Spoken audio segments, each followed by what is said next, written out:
राजस्थानी हिंसा में घायल हुई महिला पुलिसकर्मी हमारे साथ हैं, इनसे जानेंगे क्या था मामला। मैम, क्या हुआ ये अचानक, पुलिस को भी नहीं छोड़ा?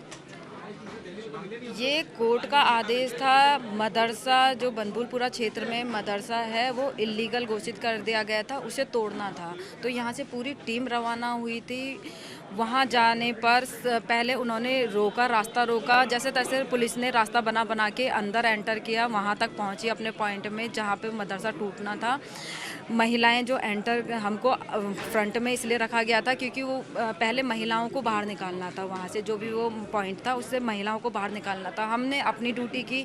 थोड़ी देर बाद देखा तो पत्थर पे पत्थर बरसे, इतने पत्थर बरसे। पहले पुलिस ने कुछ नहीं किया, लास्ट वहाँ से इतने पत्थर आ गए कि लोगों को लगने लग गए। फिर उसके बाद जवाबी कार्रवाई में पुलिस द्वारा भी पत्थरबाजी की गई और इतनी उनके द्वारा जो किया था अटैकिंग ऐसी हुई थी कि मतलब उन्होंने देखा ही नहीं कि सामने कौन है क्या है, बस वो मारते गए। उसी मारपीट में मेरे को भी खुद चोट लगी, मेरे हाथ में फ्रैक्चर है, जगह जगह पर पत्थरबाजी हुई है मुझे भी।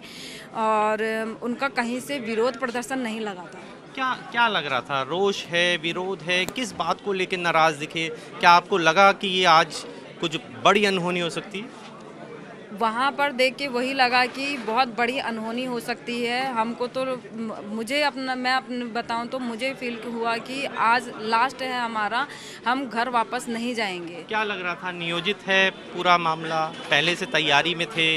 कैसे लगते हैं कि पुलिस, आप पुलिस में हैं, आपको क्या लग रहा था? वो पूरी प्लानिंग में थे। उन्होंने अपने छतों में पत्थर रखे हुए थे और भारी संख्या में पत्थर थे। वहाँ ऊपर से भी पत्थरबाजी हो रही थी, नीचे से भी पत्थरबाजी हो रही थी। पुलिस को समझ में नहीं आ रहा है कि कहाँ पर अटैक करना है, किनको रोकना है। चोटें बहुत लोगों को आई है। फिर उनके द्वारा जो है अंधेरे का फ़ायदा उठाया गया। जैसे जैसे अंधेरा होता गया, फिर उसके बाद पुलिस को भी पता नहीं चला कि कहाँ से क्या चीज़ हो रही है, क्योंकि छत से वो फेंक रहे थे।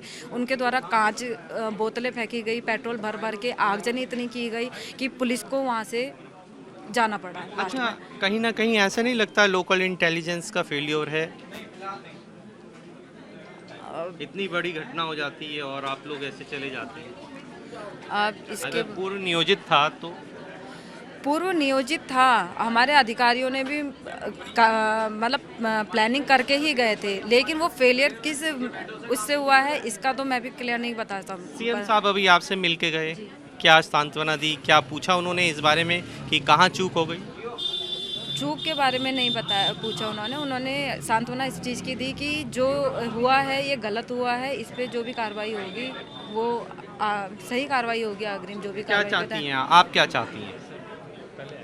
हम तो यही चाहते हैं कि जो चीज़ें ये हमारे साथ हुआ है, देखो ये जितने भी इंजर्ड हैं, इन हम लोगों की इतनी कोई बड़ी गलती नहीं थी। हम जो कोर्ट के आदेश पे वहाँ गए थे और उनके द्वारा जो ये पथराव किया गया है, पत्थरबाजी की गई है, वो विरोध प्रदर्शन नहीं था। बस वो एक जान से मार देने की कि उनके हाथों अगर कोई भी होता, क्योंकि लास्ट में कुछ महिलाएं जिनको लोगों ने वहाँ पे हेल्प की है, कुछ लोगों को हेल्प किए, महिलाओं को रखा है, लेकिन लास्ट मोमेंट में उन महिलाओं को बुर्का पहन के बाहर निकालना पड़ा है।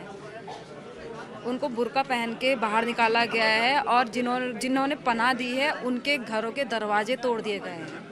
अच्छा, लास्ट सवाल करूँगा। पूरा थाना फूंक दिया गया, उस समय अंदर बहुत सारे लोग थे, तो क्या रही थी स्थिति? आपने भी देखी होगा, चश्मदीदार रही होंगी। नहीं, उस टाइम पे मैं वहाँ नहीं थी क्योंकि हम मदरसे वाली जगह पर थे, हम थाने में नहीं थे उस टाइम पे। बाद में सुना है हमने उस स्थिति के बारे में, लेकिन उस टाइम पे हम मदरसे वाली जगह पे थे और हम खुद फंसे हुए थे। हमको अपनी जान बचाने में मुश्किल हो रही थी। हमको ये था कि अब यहाँ से वापस नहीं जा सकते हम। ठीक है, ठीक है, ख्याल रखिए अपना। देखिए, ये थी बबीता, जो महिला पुलिसकर्मी हैं। इन्होंने सीधे रूप से कहा कि उनकी जो नीयत थी सीधे सीधे रोष और विरोध की नहीं थी, बल्कि इन सबको मारने की नीयत से वो हमला कर रहे थे। अभिषेक सिन्हा, टाइम्स ऑफ भारत, हल्द्वानी।